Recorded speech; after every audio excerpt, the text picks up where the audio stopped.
pH ની strip છે, તમે બધાએ જોઈ હશે, બરાબર? એની અંદર વેલ્યુ લખેલા છે, બરાબર? કે આટલી pH હોય, આટલી pH હોય. pH આની અંદર આપણું pH પેપર જે છે એ 2 pH થી લઈ 10.5 pH સુધીનો કલર આપણને ઇન્ડિકેટ કરેલું છે. pH પેપર, બરાબર? આ એક pH પેપર છે, હું અહીંયા મૂકું છું, બરાબર?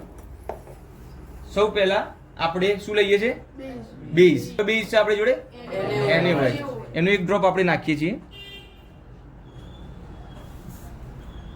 અને બીજું આપણા જોડે શું હોય? કયો? HCl. એનો એક ડ્રોપ નાખીએ છીએ બીજી બાજુ એના. ઓકે. તો દેખાય છે આનું pH નું કલર કેવો થયો? બ્લુ, બરાબર? નો 10.5 જેવો અથવા તો 10 જેવો કલર છે, તો આપણે એને કહીશું કે બેઝિક છે, એવું કહી શકાય, દ્રાવણ. ઓકે. એ જ પ્રમાણે આ બાજુનો કલર લગભગ 2 જેવો છે, બરાબર? તો કહી શકાય કે એસિડ છે, બરાબર? Red colour. તો આ ખબર પડી ગઈ.